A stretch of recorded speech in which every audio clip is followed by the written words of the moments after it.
প্রিয় শিক্ষার্থী, আশা করি সবাই ভালো আছেন। আমরা আজকে সমাধান করব সপ্তম শ্রেণীর গণিত অনুশীলনী 2.1। এটা 2.1 অনুশীলনীর 23 নম্বর পৃষ্ঠায় কাজ আছে। একটা বক্সে 3টা কাজ আছে। এই 3টা কাজ আমরা সমাধান করব। আর এটা হলো আমাদের পর্ব 12। আর অনুশীলনীর অঙ্কগুলো এবং এই চ্যাপ্টারের বাকি অঙ্কগুলো আমি আমার আগের ভিডিওতে দিয়েছি। আপনারা যারা না দেখছেন সেখান থেকে দেখে নেবেন। আর যারা আমার চ্যানেলে নতুন, চ্যানেলটি সাবস্ক্রাইব করে নেবেন পরবর্তী ভিডিওগুলো পাওয়ার জন্য। তো আমরা এখন শুরু করব, এই কাজগুলো সমাধান করব। তো এখানে প্রথমে কাজের 3টা কাজের প্রথমে আছে 1 নম্বরে কতে আছে, একে আছে ক অনুপাত খ ইকুয়াল টু 4:5, খ অনুপাত গ ইকুয়াল টু 7:9 হলে ক খ গ নির্ণয় করো। এখানে এই যে এটাকে নির্ণয় করতে হবে, মানে ধারাবাহিক অনুপাতে নির্ণয় করতে হবে। এখানে খ এই জায়গায়ও আছে, এই জায়গায়ও আছে, 2 জায়গায় খ, আবার 2 জায়গায় খর অনুপাত 2 রকম। তো এরকম তো আর ভিন্ন হবে না খয়ের অনুপাত, এটাকে একই অনুপাতে নিয়ে ধারাবাহিক করতে হবে। তো সমাধান,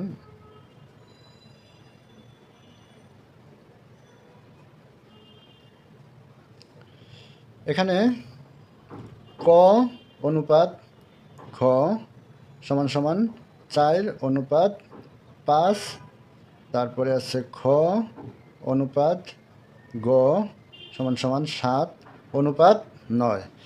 এই যে এই ধরনের অনুপাতগুলো যদি থাকে তাহলে এখানে কি করতে হবে, একই ধরনের অনুপাতে নিতে গেলে বা ধারাবাহিক করতে গেলে প্রথম অনুপাতকে দ্বিতীয় অনুপাতের পূর্বপদ দ্বারা গুণ করতে হবে দোনোটাকে।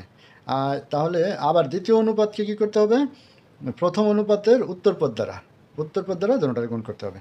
তাহলে এখন ক অনুপাত খ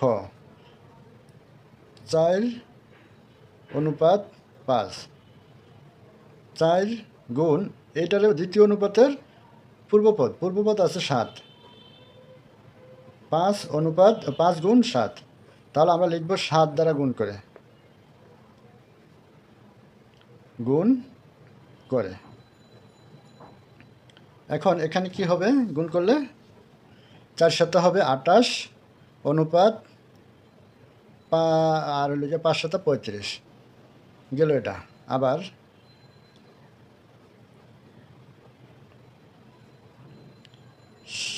খ অনুপাত গ 7:9। তাহলে এখানে 7 এটারে গুণ করতে হবে প্রথম অনুপাতের উত্তরপদ দ্বারা, উত্তরপদ আছে 5 আর 9 গুণ 5। আমরা লিখব 5 দ্বারা গুণ করে। এখন এখানে হবে কত, 5 7 হবে 35 অনুপাত আর 5 নং 45, 5 নং 45। তাহলে আমরা এখানে লিখব সুতরাং ক অনুপাত খ অনুপাত গ সমান সমান হলো 28 অনুপাত 35 অনুপাত 45। তাহলে পেয়ে গেলাম। এখন আমরা এটাই লিখব উত্তর। ক এখানে কি চাইছে, অনুপাত চাইছে, যেহেতু অনুপাত খ অনুপাত গ সমান সমান 28 অনুপাত 35 অনুপাত 45। এটা গেল আমাদের 1 নম্বরের সমাধান। এরপরে 2 নম্বর অঙ্কটা দেখেন। 4,800 টাকা আয়শা, ফিরোজ ও খাদিজার মধ্যে 4:3:1 অনুপাতে ভাগ করে দিলে কে কত টাকা পাবে? আয়শা, ফিরোজা ও খাদিজার মধ্যে 4:3:1 অনুপাতে ভাগ করে দিলে কে কত টাকা পাবে? মূল টাকা ছিল 4,800 টাকা, আর তাদের ছিল অনুপাত ছিল 4:3:1, এই অনুপাতে ভাগ করে দিচ্ছে। তাহলে কে কত টাকা পাবে? তাহলে আমরা লিখব 2 নম্বর দেওয়া। 2 নম্বরটা আমরা এখান থেকে করব। দেওয়া আছে মোট টাকা 4,800।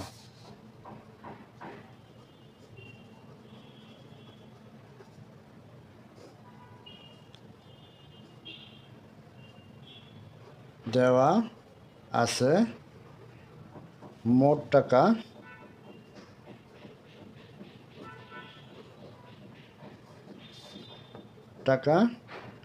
4,800। এরপরে হলো আয়েশা ফিরোজা খাদিজার অনুপাত। আয়েশা ফিরোজা ও খাদিজার অনুপাত 4:3:1। এরপরে লিখব অনুপাত রাশিগুলোর যোগফল। অনুপাত রাশিগুলোর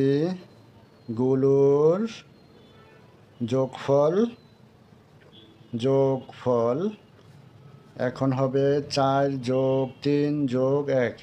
তাহলে এখানে যোগ করলে কত হবে? 8 হবে।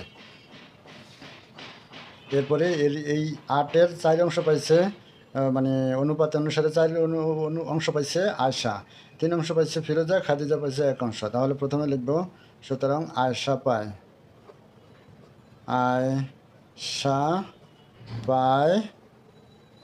4,800 এর 8/4 টাকা। এটার কাটতে হবে 8 6 48, 6 বার আর 2টা শূন্য এখানে বসিয়ে দিলাম। এবার 600 আর হলো 4, 424, তার মানে কত হবে? 2,400 টাকা। তারপরে আসার পরে কী হবে? ফিরোজা পায় 4,800 এর 8/3 টাকা।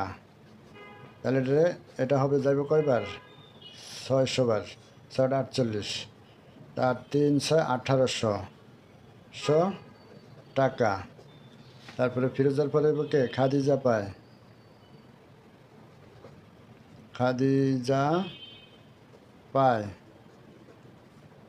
4,800 এর 8/1 টাকা। 8 এটার ভিতরে যায় 600 বার, 600 বার গেল। এবার 600 আর 1 গুণ করলে হবে 600 টাকা। তাহলে 600 টাকা এখানে আমরা পাইলাম। এরপরে এখন আমরা লিখব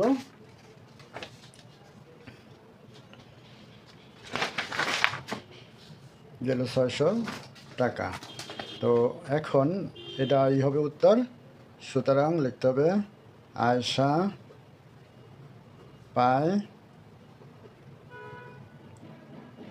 2,400 মানে 2,400 টাকা, ফিরোজা পায়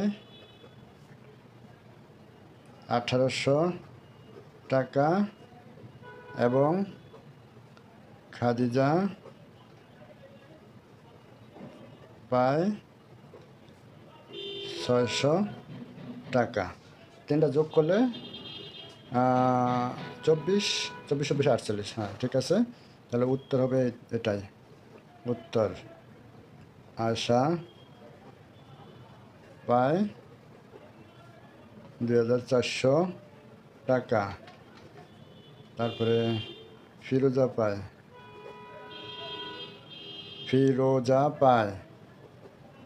1,800 টাকা এবং খাদিজা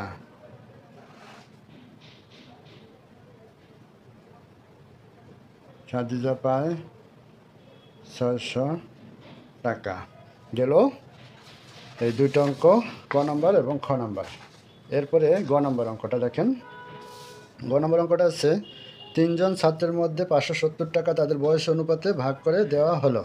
তাদের বয়স যথাক্রমে 10, 13 ও 15 বছর হলে কে কত টাকা পাবে? তাহলে 3 নম্বরে হবে, সমাধানটা করতে হবে কীভাবে?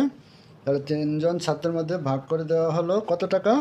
570 টাকা। তাহলে 3 জন ছাত্রকে দেওয়া হলো কত? 570 টাকা।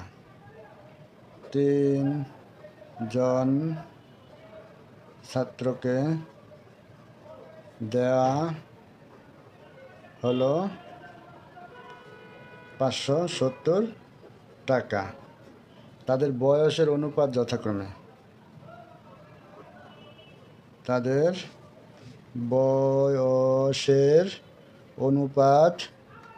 অনুপাত যথাক্রমে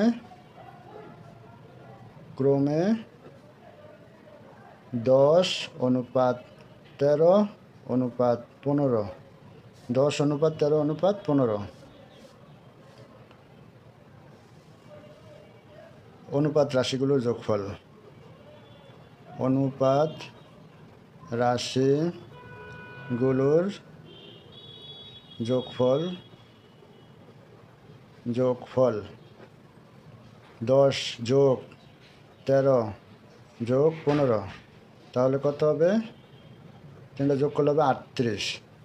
এখন বয়স অনুপাতে যেটা ভাগ করে দিচ্ছে, তাহলে এখানে যেহেতু বড় ছোট বা মেজো এরকম কিছু হয়নি, তা আমরা এটাকে বয়স অনুপাতে ধরে নেব। তাহলে লিখব 10 বছর বয়সের ছাত্র পাবে 10 বছর বয়সের ছাত্র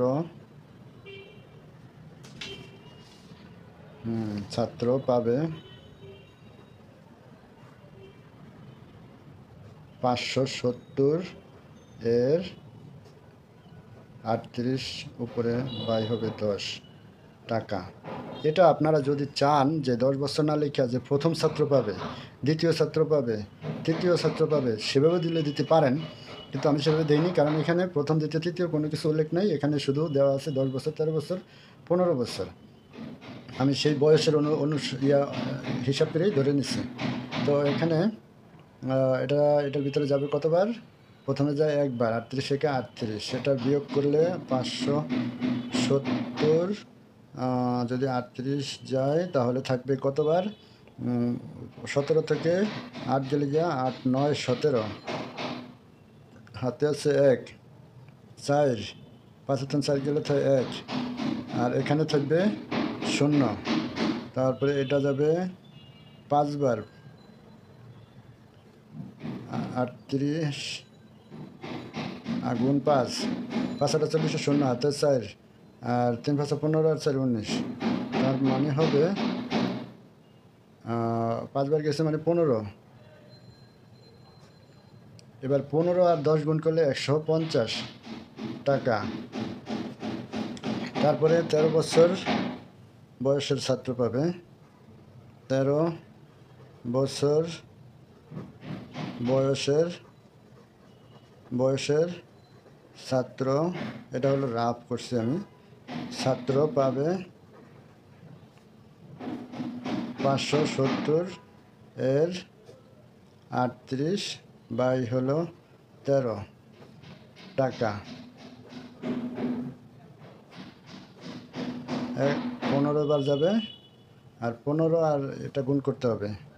তাহলে এই রাফটা এখানে করব, 15 13 আর 15,